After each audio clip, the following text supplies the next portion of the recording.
është Morigji nga Berati, të moralizoti nuk është Elbasanas, që është drejtuesi i qarkut. A ishte realisht një goditje shumë e rëndë ndaj Partisë Demokratike deklarata e të moralizote që tha unë i hatë gjallë këta? Shiko, do të lidh këtë pjesën me diçka. Po t'i vesh re në fushatat elektorale, trendi ka qenë që këta të bënë edhe viral me duke përdorur të tilla edhe gjëra të cilat nuk u vendojnë edhe mirë edhe në syrin e publikut edhe për t'i dëgjuar, sepse nëse më përpara tërhiqeshin edhe mendoshin dyherë për ta thënë një fjalë dhe se si do dukeshin në opinionin publik, tani më ndoshta bëjnë gafa edhe me vetëdije që të dalin dhe të bëhen viral në rrjetet sociale. Por kjo jo, unë mendoj kjo bumerang. Kjo është patjetër është bumerang. Kemi dhe rastin e Lulzim Bashës që tentoi të ishte shumë cool edhe trendi në të njëjtën kohë me ato që bënte kundrejt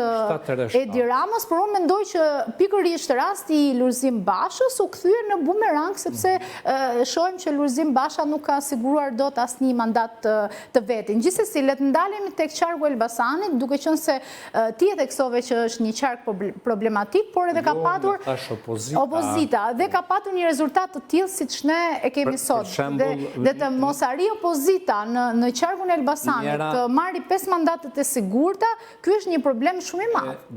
Dëgjoni sa arsyeja pse unë ta bëra këtë pyetje është kjo.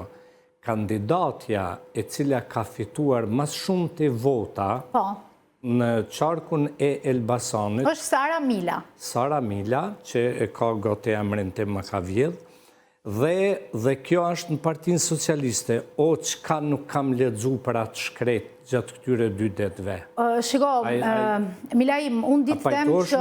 Çka s'kan shkru portalet? Portalet mund të shkruajnë ditë e natë edhe mund të shkruajnë çfarë të duan.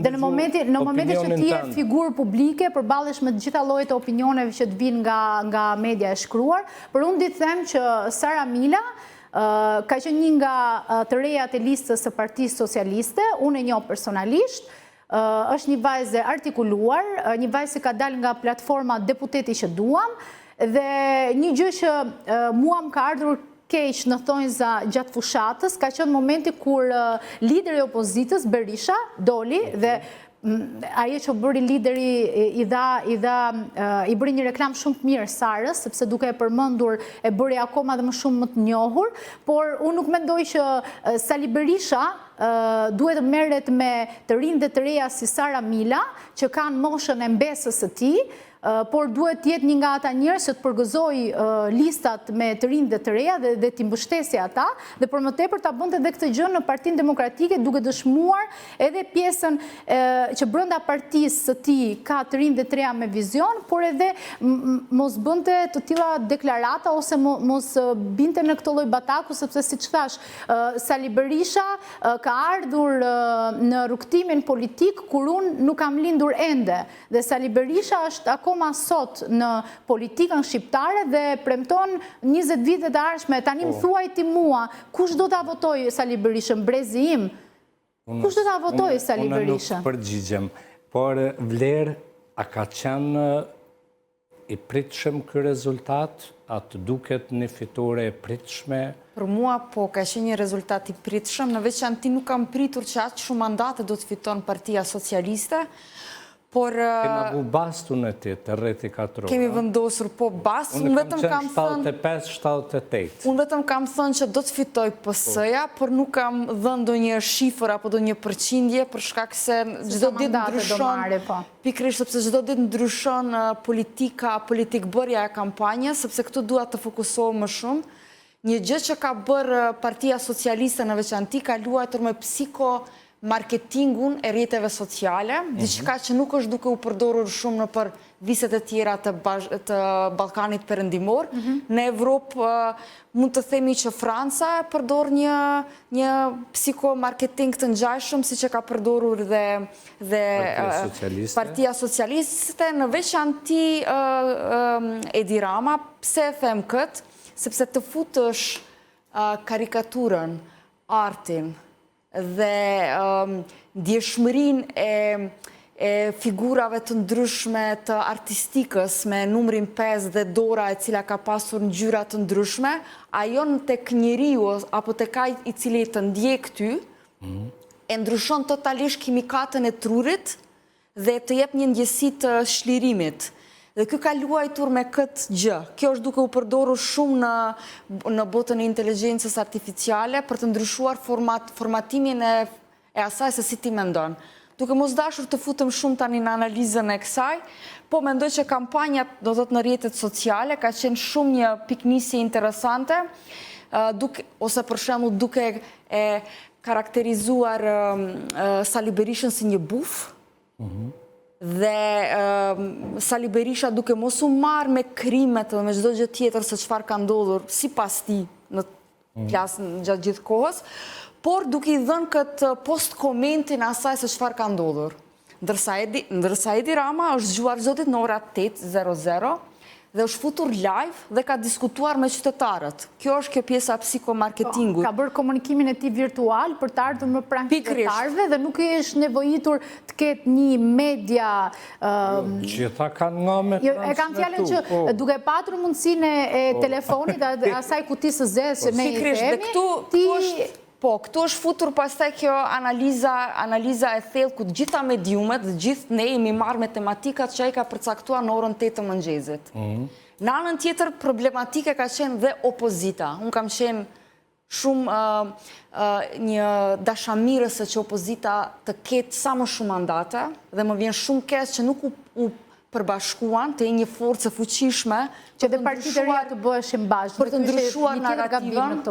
Pikërisht, kam pritur shumë nga Arlind Çori, ta them të drejtën. Në anën tjetër është edhe një gjë të cilën askush nuk e ka menduar shumë thellë, por e ka menduar vetëm Partia Socialiste, është riformatimi në politikat ndërkombëtare.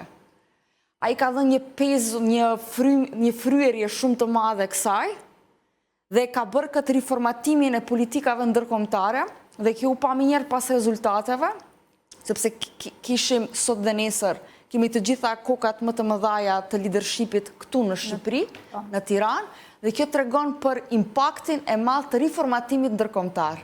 Dhe kjo është arsyeja pse Edi Rama, së bashku me Partinë Socialiste, janë në krye të kësaj. Shumë mandate. Ndërsa...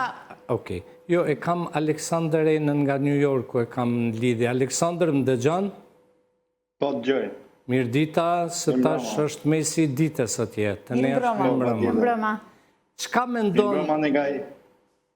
mendon që e ka penalizuar opozitën, kryesisht Sali Berishën, në këto zgjedhje dhe personalisht ti ke prit një fitore kaq spektakolare të Partisë Socialiste, a kanë qenë kauzat e gabuara mbase të Partisë Demokratike dhe a ka qenë mençuria që tha Vler Xhakova këtu e Edi Ramës për të zhvendosur vëmendjen nga problemet reale me cilat ballafaqohen qytetarët në Shqipëri të gjonat shumë qesharake. Për shembull, opozita me ditë të tëra u morën me atë që Edi Rama tha futunin Google dhe do më gjeni atje lakuriq. Pastaj këta merreshin me atë kur qytetari e dinte që ato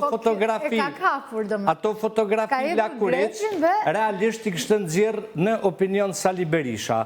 Çka mendon ti personalisht? Shiko, unë do të nis pak aty ku e la Vlera me të thënien e bufit, si të një fjale. Gjithë e din që Berisha është kafsh politike dhe nuk të rritet kollaj.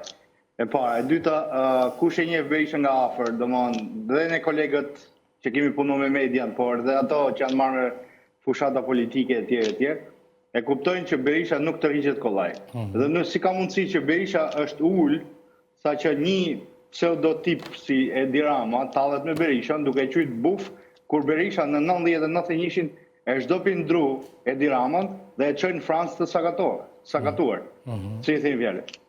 Kjo është rendiment i parë. E dyta, asnjë problem nuk ka Berisha me Ramën dhe Rama me Berishën. Gjithë këta e kanë me popullin shqiptar. Populli shqiptar ka shku qorozi këto 34-35 vjetë, duke i besu dhe duke i votu se gjoja të sjellin mirëqenie, rotacione etj. Këto i kanë bërë pazaret përpara se të vinë zgjedhjet.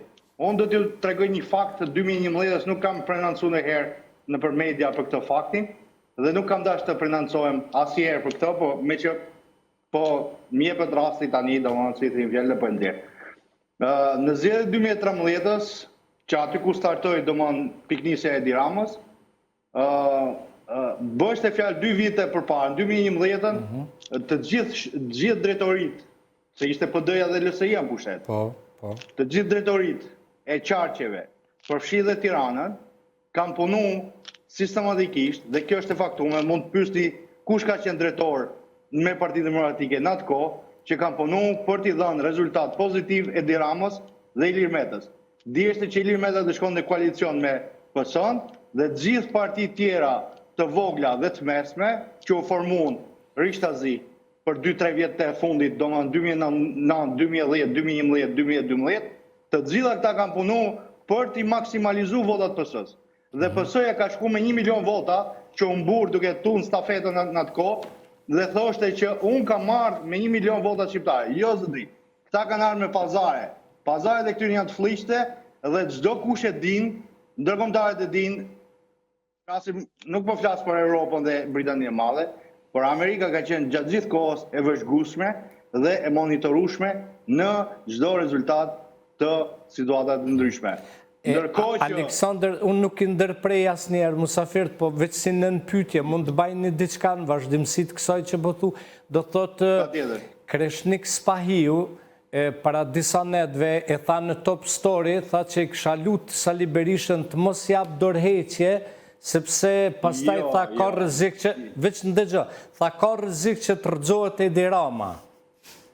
Jo, pikërisht, është një ironi e qartë dhe pastër.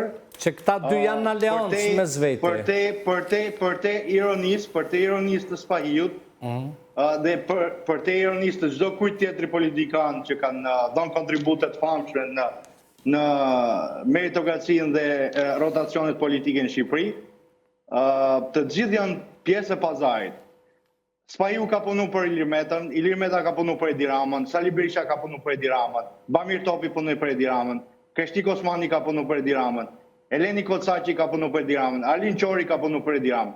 Po të them diçka, në rastin konkret, 3.20 në mos gaboj ishte Agron Shehaj në këto zgjedhje, kurse 3.70 ca ishte Shqipëria bëhet me një deputet në 70.000 vota. Ndërkohë që më pak Agron Shehaj kishte vota se sa Shqipëria bëhet, edhe arriti të marrë 2 deputet. Adriatik Lapaj. Arriti të marrë 2 deputet. Pse them këto? Në kuotacionin e zgjedhjeve të Shqipërisë dhe në kuotacionin e votave që merr një parti politike, me 70.000 vota ti bën kërdin, zotri.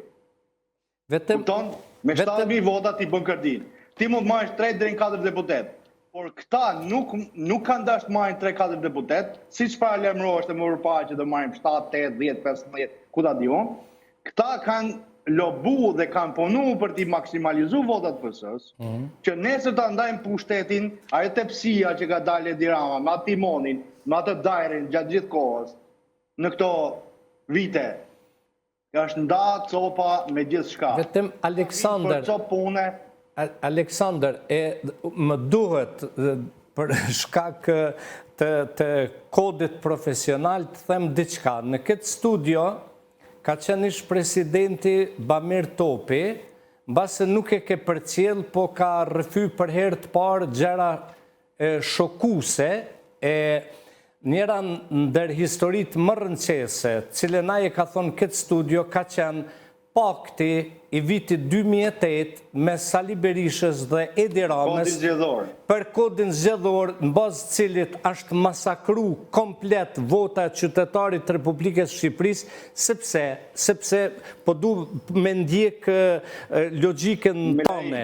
Ajo që ka fitu Adriatik Lapaj, për shembull, po t'ishim në Kosovë, që Kosova është njësi zgjedhore, vetëm si një njësi, atëre Adriatik Lapaj i kishtë nxjerrë minimalisht 5-6 deputet. Pikërisht pra, po këta nuk kanë luftu për 5-6 deputet, po e them edhe herë. Këta kanë luftu që të maksimalizojnë votat e PS-s në paktin e ku ta diun të fshehur që kanë bërë ata në tavolinë. Vetëm kjo është pak paragjykim. Nuk është paragjykim, dihet se Shqipëria shkon në pakte. Po çka ti bojnë kodit zgjedhor? Shiko me lajim, nuk është vetëm kodi zgjedhor i 2008-s. Në 2008 Berisha e ka miratuar kodin zgjedhor. Nëse nuk do ishte kodi zgjedhor i tillë dhe situata nuk do ishte aty. Po vazhdo. Aleksandr. Shikoni, nga viti 1991 deri në 2025 që jemi aktualisht, ne kemi një kushtetut që është transformu gradualisht nga komunizmi në post-komunizm në tranzicioni ku jemi ne që quhet demokratik.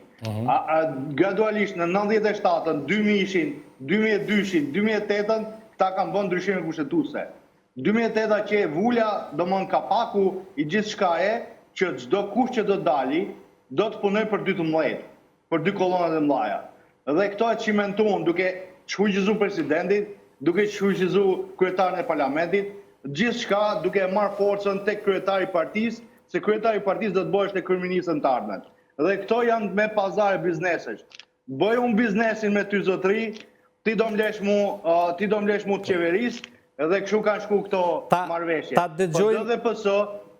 Ta dëgjojmë Anisen, edhe une ma vonë do të baj edhe një 2-3 pyetje rreth asoj se çka mendon ti, po edhe kolegët e mia në studio, rreth kauzave të Sali Berishës, e solli lasivitën këtu dhe harroj që pikrisht në kohën e Trumpit ishte Richard Grenell, ai i cili erxoi qeverinë e Kurtit, dhe Kurti mbas një muj i fitoi zgjedhjet në Kosovë në mënyrë spektakolare dhe këta harrun që qytetarit të Republikës Shqipërisë nuk janë ndjenë fare kusha lasivita e lasimita, kur i ka 1 milion probleme këtu. Do me thonë, u bon kauz lasivita, u bon kauz...